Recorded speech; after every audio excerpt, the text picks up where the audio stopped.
Guys, mo na yang mangirkunay diri sa Junit Bulwa. So si Bossing. So magpa-aircon mo, magpa-cleaning mo sa inyong sakyanan. So PM lang mo kang Bossing. PM lang mo sa kuha kaya tong silingan mo yung Bossing diri. So gilisan din yung Adventure og evaporator, brand new na.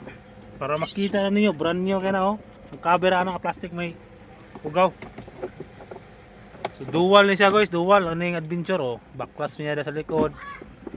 So magpa-cleaning lang mo kaning aircon sa sakyanan, PM lang mo sa kuha kay barato na kay si Bossing pangayo, labor. Cleaning kayo, cleaning pag kayo yung sakyanan. So mga na guys, PM lang mo guys sa kay. Basta sa trabaho nga pang aircon. Ana, bungkag gino, unsaon ka na pagbalik. So, kayang-kaya kay na. Basic na kay na kang Bossing. Oh, giyon na niya magpasulod guys. Matik largo.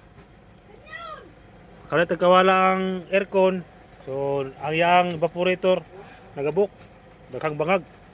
So, finding ni boss, dito sa brand nyo, di na magsulda-sulda para di na magbalik-balik ang trouble. So, muna good nga kuan guys, good nga advice.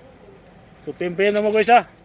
Guys, mana pa kuan na piningan na ako. Bila nag preyon. So check na tong sulod. So grabe ka bugnaw guys. One pa na one. Grabe na ka bugnaw. Pandi diri sa likod. Bugnaw na kay guys. Kailangan nga magdubli jacket ani guys kay grabe ka bugnaw. So magpa-aircon kayo mo guys, PM lang mo guys ha kay. Sobra ka bugnaw. Promise you guys, bugnaw you guys. Bugnaw ni gani guys. Basta mga katira, mga veterans. Mga tirado na guys. Usap po na nakakuha ng kumbaga awiran yun, hindi mo siya oh. Awiran hindi mo siya okay. Para pag ilantan mo tapos pilating pero init baka bugnaw. Grabe ka bugnaw ba oh. Grabe ka bugnaw. So tawagan mo rin tagyani guys kay pwede na siya magbayad makuha niya yung unit. Ulan agad.